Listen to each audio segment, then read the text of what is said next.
Hi,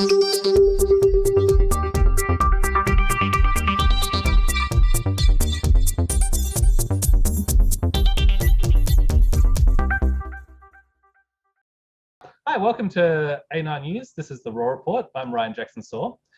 So I'm here with Senate candidate Jennifer Game, and we're going to have some interesting discussions today about the ideas of racism, a brush that unfortunately One Nation has been tarred with.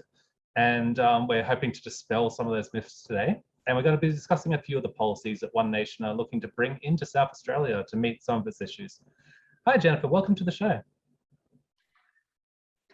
Hi, Ryan. Thank you very much.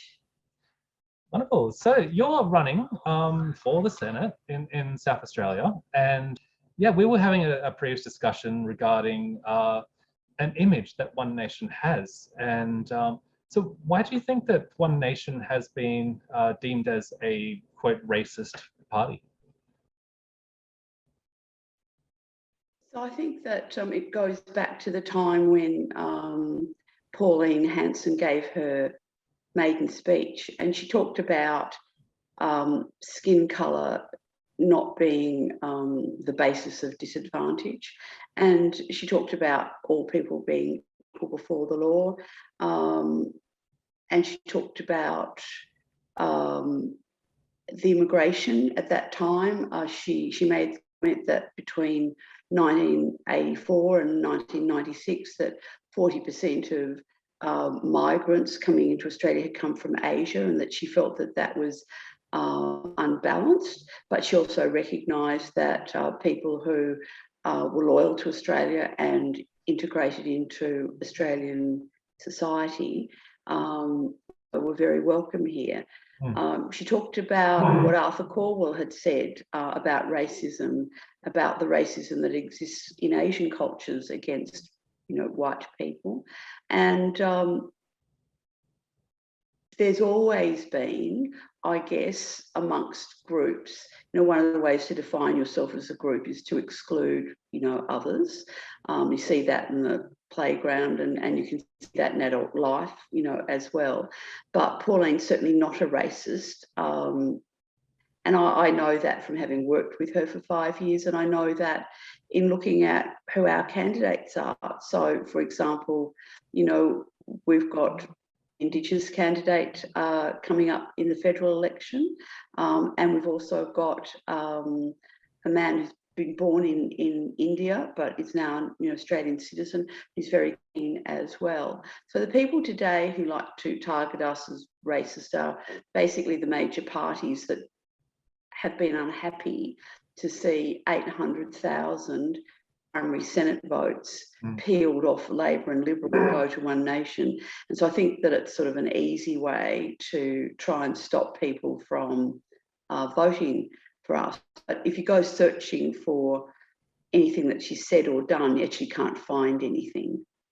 But since 1996, when she gave her speech, that term racism has changed its meaning in everyday parlance. It's no longer, one race being superior to another. Say, the Nazis believed in during World War II that they were a superior race. People don't talk about it like that anymore. It's now sort of seen as an explanation for inequality, or you're called a racist if you're not inclusive of other people. So if I said something that you felt didn't include someone, you could say, well, I was a racist. So it's about this idea of inclusivity as well. So it's a word bandied around without a clear meaning, or a meaning that differs between people anyway. One Nation has recently announced a new candidate, and that candidate is actually an Indigenous Australian. Is that correct? It is. We have this fabulous woman candidate who is a Narungin elder, a woman who, when I met her and I asked her why she wanted to be a candidate for One Nation, she said that she liked the policies. And I said, well, I wanted to be sure that she knew about all of our policies. And she said, I don't I don't see myself as a victim. I don't come from a mob that believe that we're victims. You know, we think that everybody should be lifted up, and people who are, there are all sorts of people who are disadvantaged. You're not only, you know, my mob, but other people, and they all deserve to be treated equally. And that's in fact her history. So she's a trained nurse. She's done a lot of work in regional health care, and yes, so there's someone who quite independently has decided that the best fit for her politically is One Nation, and that flies in the face of what you would say the Greens, you know, would argue that all Indigenous people, or most of them, are victims. They're victims of, you know, their history here, and they're victims of the current way society works. And she'll say, well, they're not victims. And I know the Bangala people that I know on the Eyre Peninsula, they're all working, and they don't see themselves as victims either. And I don't think the Greens represent them either. So we've got a real disconnect. You know, there's an Indigenous industry here, of which the Greens are on the gravy train with, but people have been stereotyped. You know, not only has Pauline been stereotyped, but Indigenous people are being stereotyped, and they don't like it.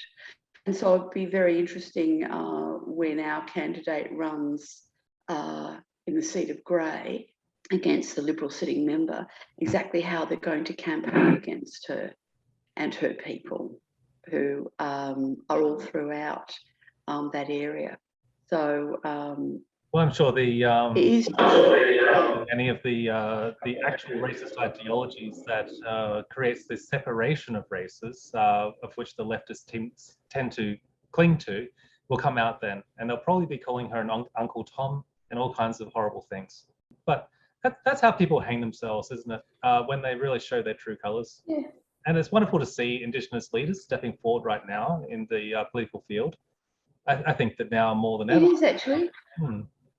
Especially a woman, and you know, we've talked about, I think, a relatively low number of Indigenous people who vote, because there's a clear correlation between where they live and a high informal vote.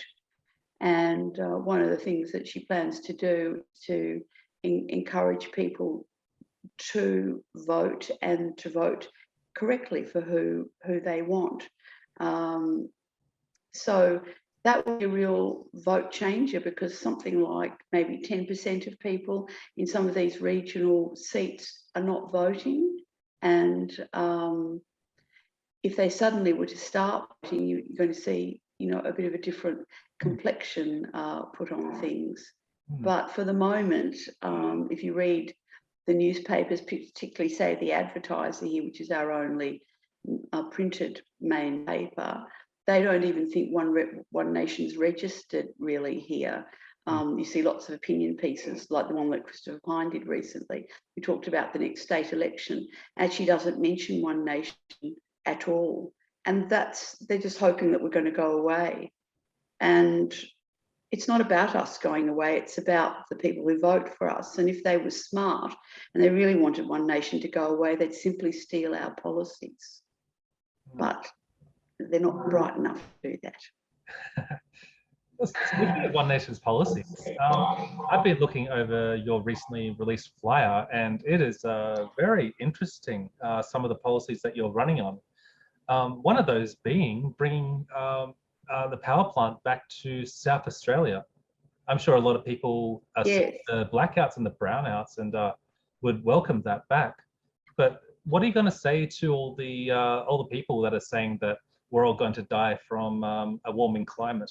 Well, what I'm going to say to all those people is November was the coldest month on record in South Australia.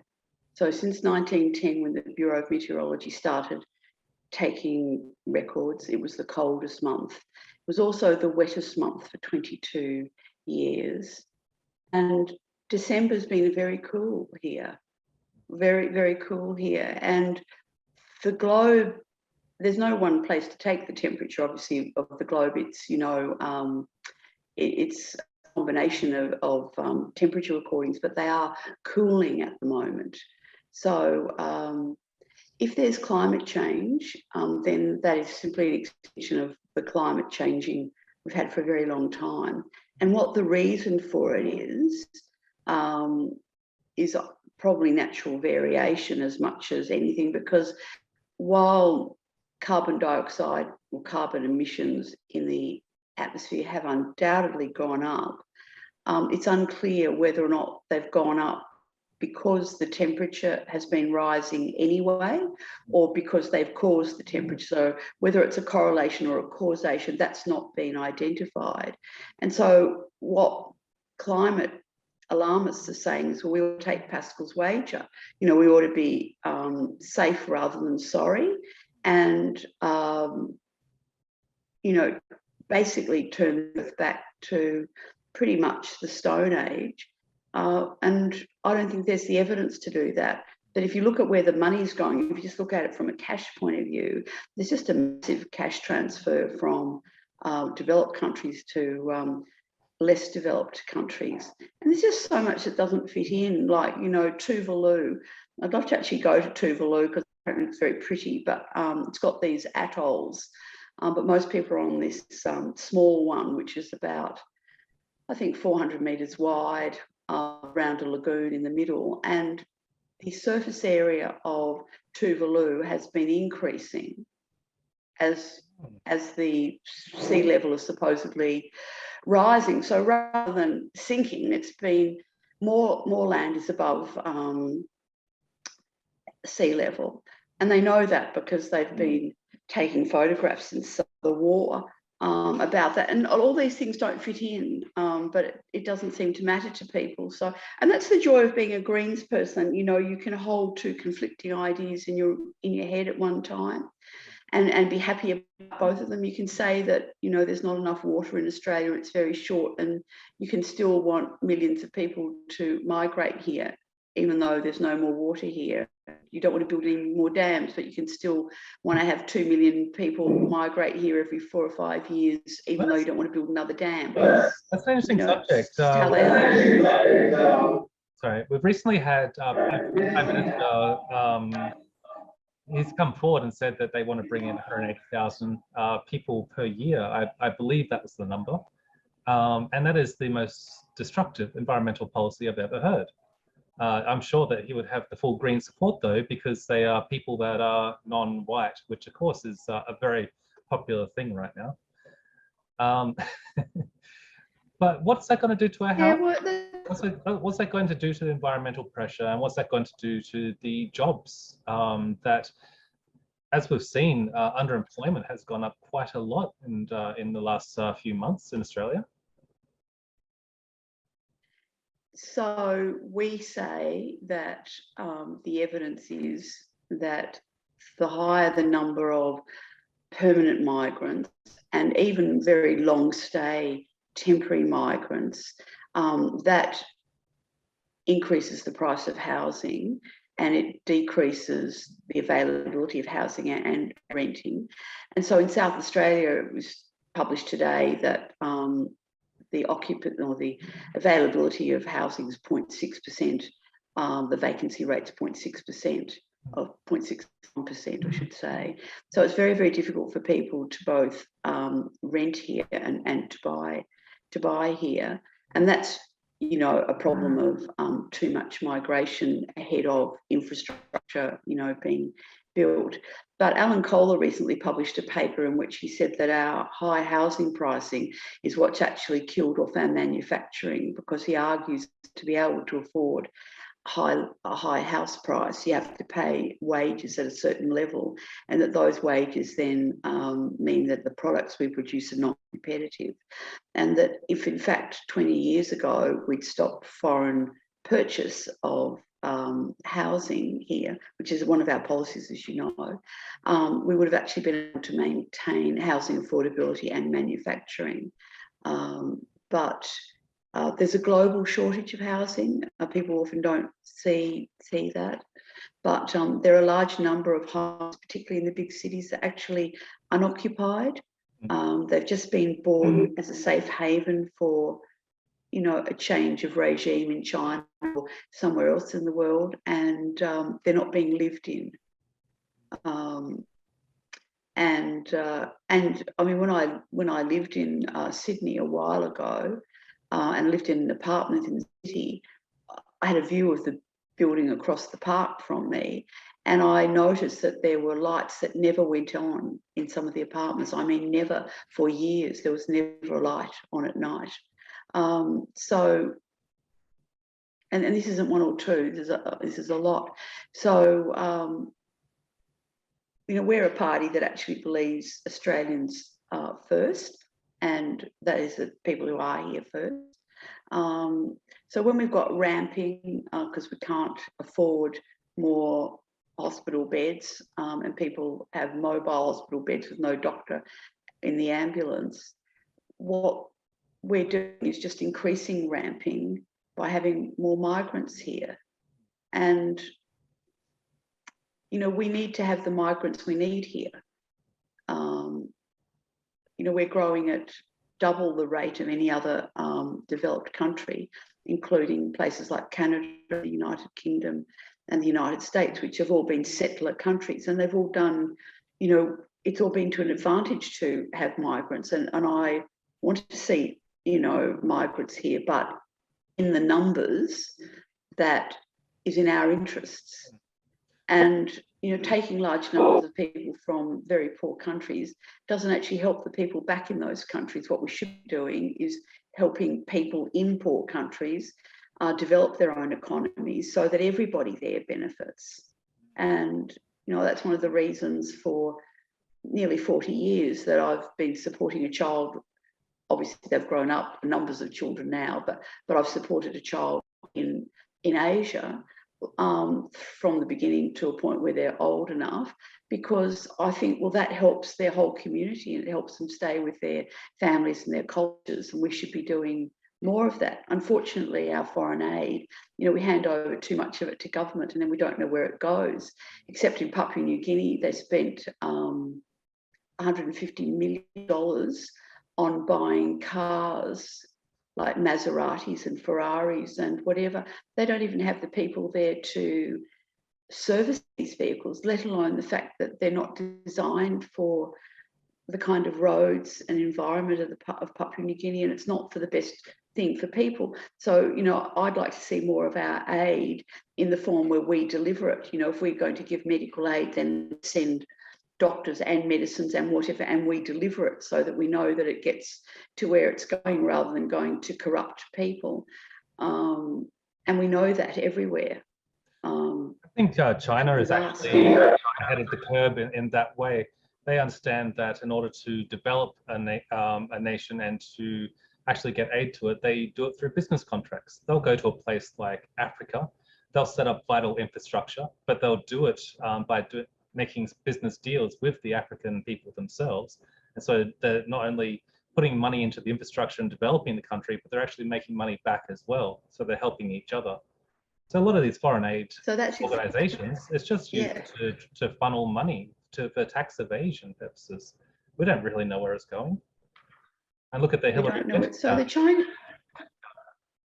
yeah, so, you know, the Belt and Road, you know, program of the Chinese, what they're doing is, say, in Indonesia, they're building a railway and helping them finance that. But the long term is that railway is being built with a specification for parts that are only made in China. So if you want to, you know, when that engine doesn't working properly or needs another part, you won't be able to source it from anywhere else because it's only made in China. So what they're doing is setting up long-term, you know, buyers of their products. And it's a very smart way to go about things. Very smart. Now, what we do is we just hand over money, go to a cocktail party, hand over money, and everyone says how lovely our, you know, foreign minister is. But then we don't know where the money goes. And I know that because Pauline has asked for details of where the money goes, and we've never been able to get an answer. We don't know, and neither does the government know where it has gone. And we need to stop that. I'm sure there are people who know exactly where it's gone, and the lack of transparency yes. is alarming. Yeah, so it's alarming. So the whole of this international world of, you know, the United Nations is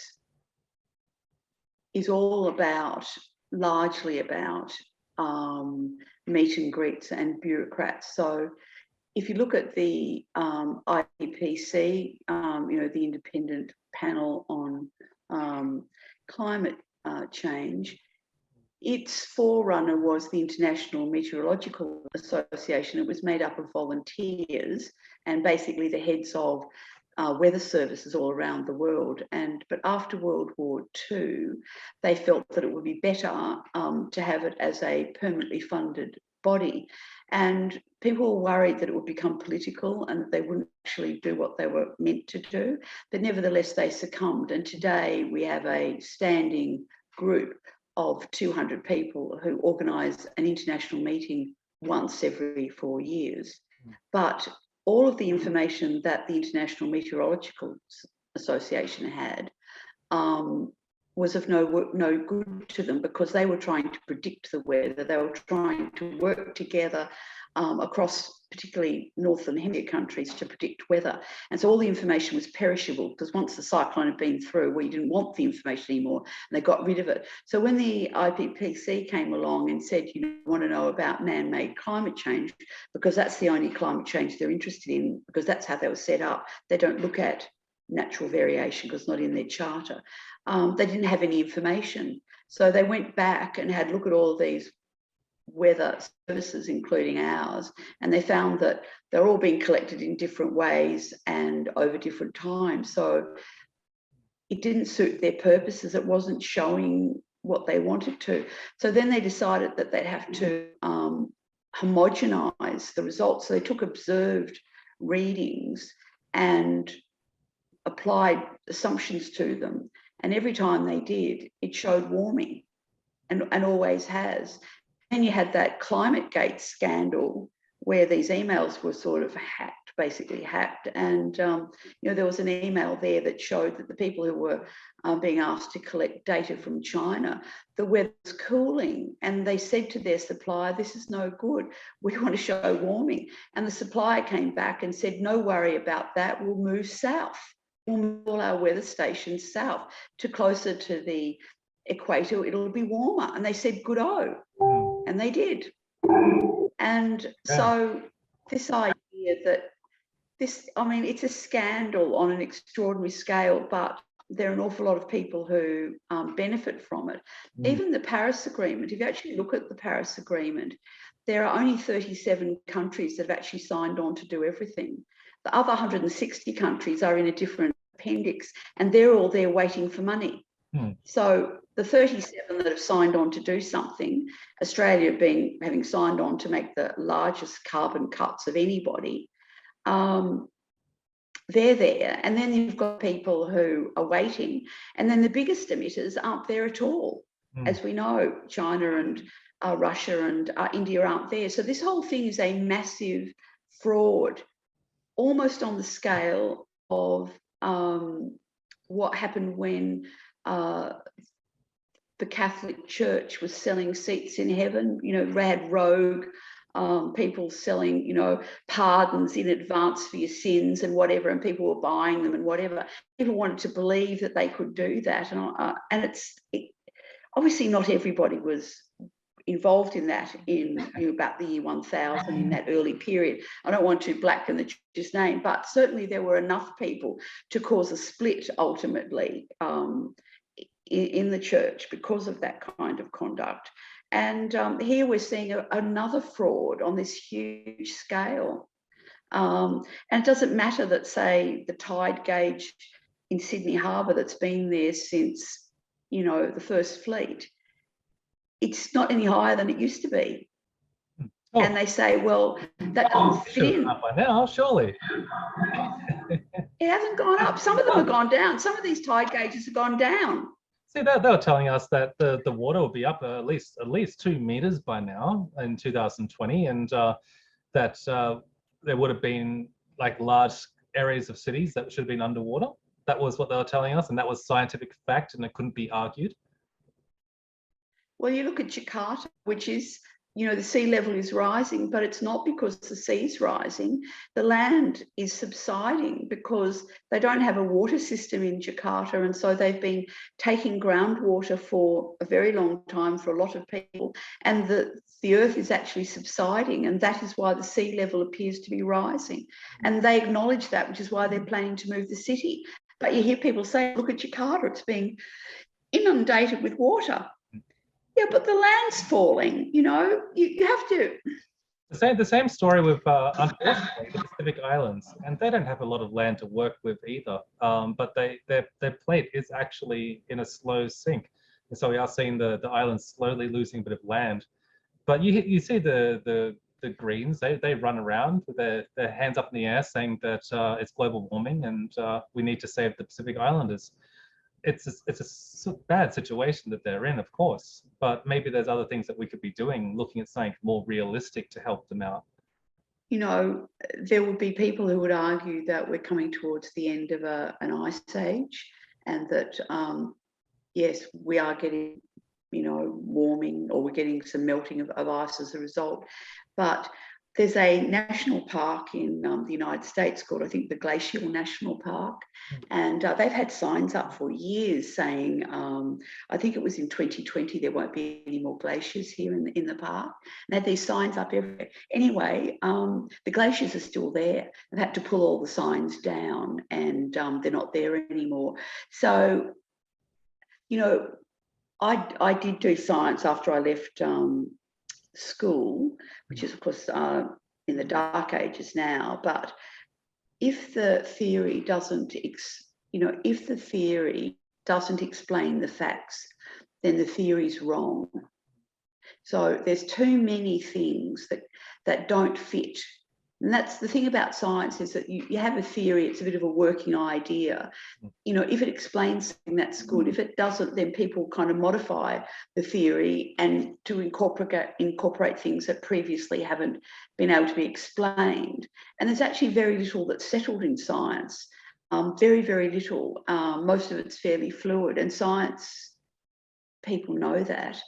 But unfortunately, the theory of global warming, it doesn't matter how much doesn't fit in, they just won't modify the theory, because too many people are too invested now in what it means. And it's very hard to turn back. It's very hard to say sorry, very hard to say you're wrong,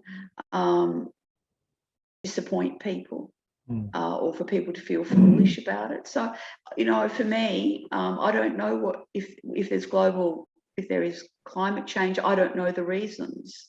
And I'm not satisfied that it can be shown that it's man-made. And therefore, I don't see why we should, destroy our economy, which is what's happened in South Australia. Only eastern state without a coal-fired power station got the highest electricity prices in the country. And we've got the most unstable electricity grid, and nobody wants to manufacture anything here, and everybody's leaving. And I don't want that, because I've got my grandchildren here, and I've got all of their counterparts, their peer group. I don't want that for them, or, my children. I don't want any of that for them. So just putting up an alternative view. I'm happy to argue on verifiable evidence, but I'm not going to go off into the sort of magical thinking of the Greens. If I thought for a single moment that my grandchildren were going to live in a inhospitable environment, and not when I could have made a difference, I'd be out there making a difference. There wouldn't be anything to stop me. Nothing. But there's nothing there. I mean, I've looked, there's nothing there. I've done meteorology. I don't know how many of the Green people have actually studied meteorology, but I can say that not only did I study it, but I actually passed it. I wasn't very good, actually. I just sort of scratched through, really. But nevertheless, out of the people who did it in the first year, when I did it, there were 11 people. It wasn't very popular then, but only 4 people passed, and I was one of them, the 4th one. But it gives you some basis for understanding what's going on. And I did all the earth sciences in my degree, and you know, I'm remain a skeptic. That's it. Oh, that's a very clear sense. Thank you for running us through all that. Now, One Nation's obviously not just looking at climate and immigration, but you're also looking at ideas of freedom from mandates with the COVID mandates, people being kicked out of their jobs. You obviously want to oppose that. Could you tell us a little bit about what your policies are there? So One Nation is pro-choice, which means we think people should be free to make a choice. We don't think losing your job or being excluded from society is a consequence that you ought to have. So we're pro-choice and we're anti-discrimination.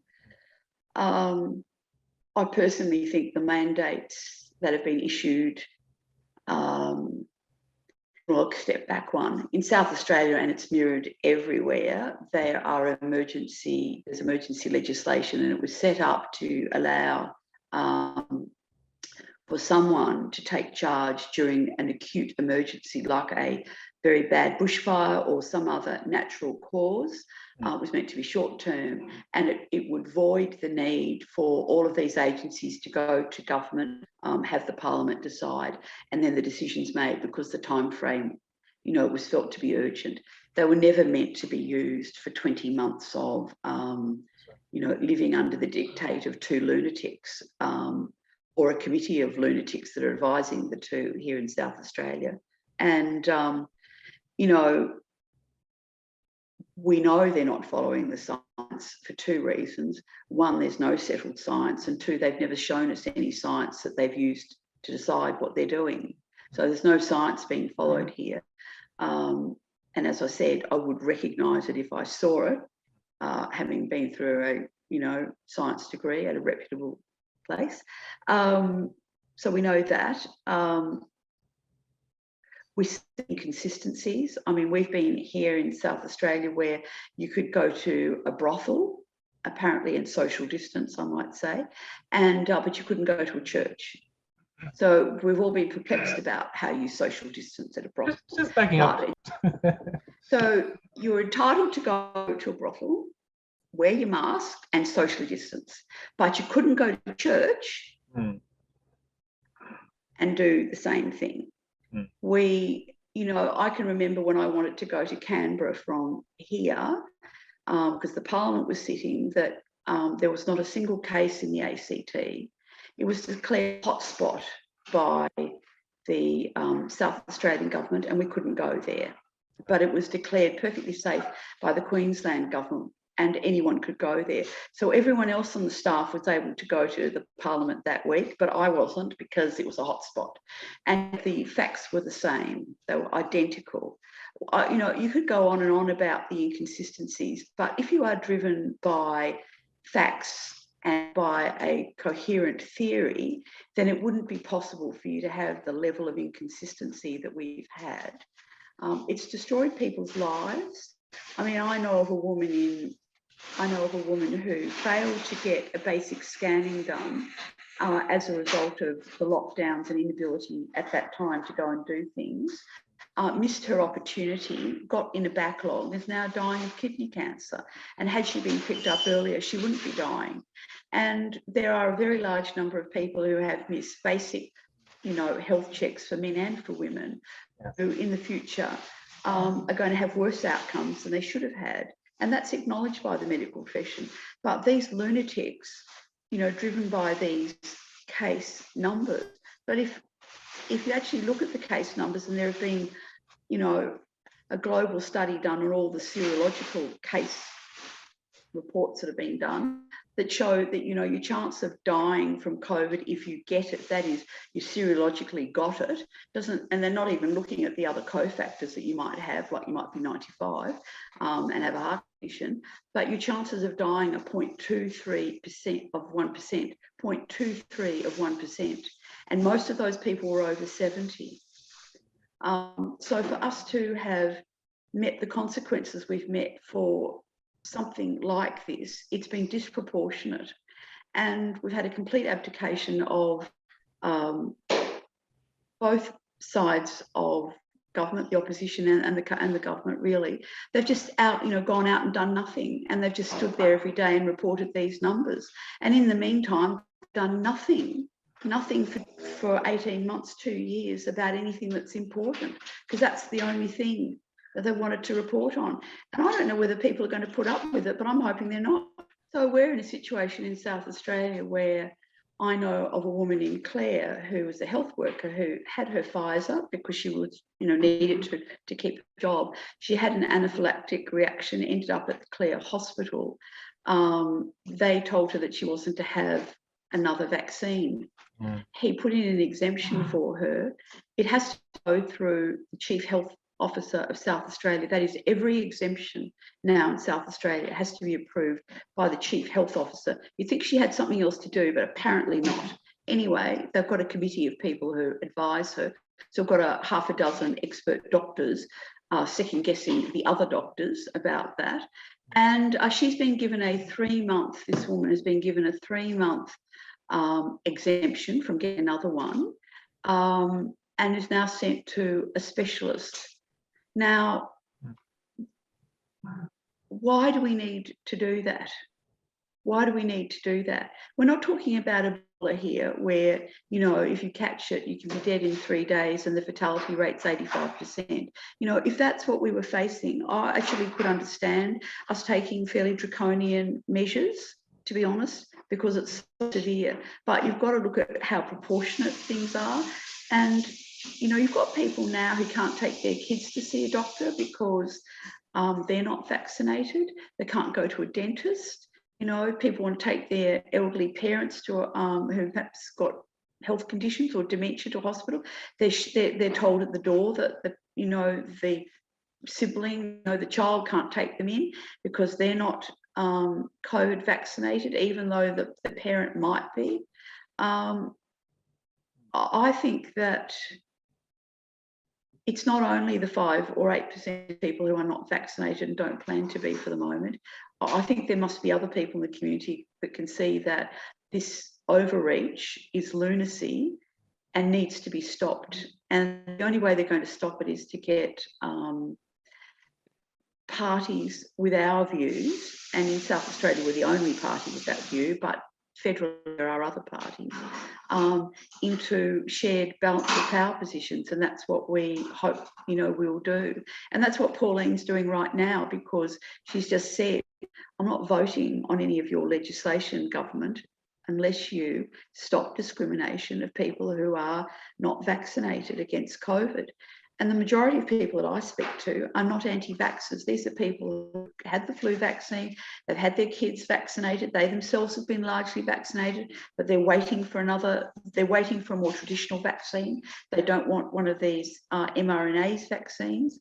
There are people who have conditions that they feel that they're, taking a great risk.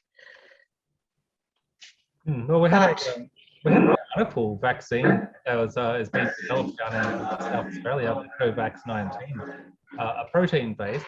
Yes. Far more effective and a lot safer. But our government is simply not acknowledging it. They're not. All they'd have to do is buy 1,000 vaccines to validate the actual trials, but they're not doing that.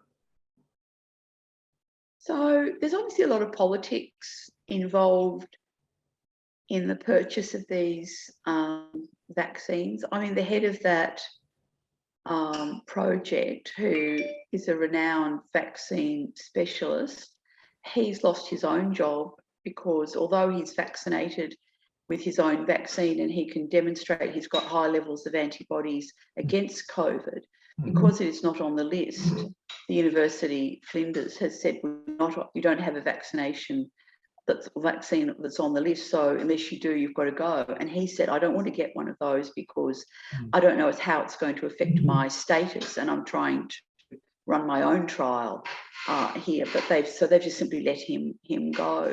There's a certain ruthlessness here and a lack of care, and this idea that we're all in it together. Honestly, it must be one of the biggest lies ever told, that we're all in it together, because it's been very far from that. It's been sad to see such a division, and many people who've got it have been pressured and are not happy about it. I mean, I could go on and on about the stories that people have rung up and told me about, but you haven't got enough time, Ryan. Unfortunately not, no. I wish we could do the problem with, obviously, is natural immunity is free and it's not very profitable. And so we're not allowed to discuss that either. That's it doesn't exist. Well, we're denying, if we're going to vaccinate 5 to 12-year-olds, we're denying them the opportunity to get COVID in a very mild way, develop natural immunity for the rest of their lives, and never have to have booster vaccines. Why are we denying our children those opportunities? Especially when we don't know what the long-term consequences are. It's a tragedy. Unfortunately, money rules the world. And that's what we're dealing with at the moment. But it's great to see that there are politicians like yourself going out there and being pro-choice. Yes, so that's right. Anyway, well, it's going to be an interesting election, I think, both at the state and the federal level, just to see how much people value their freedoms. We'll see. Absolutely. And thank you again for being on today, Jennifer, and explaining so much of the policies and ideas. I think that you're going to have a very good chance at winning the seat this election, and we wish you the best of luck. Very kind, Ryan. Thank you very much. You're welcome.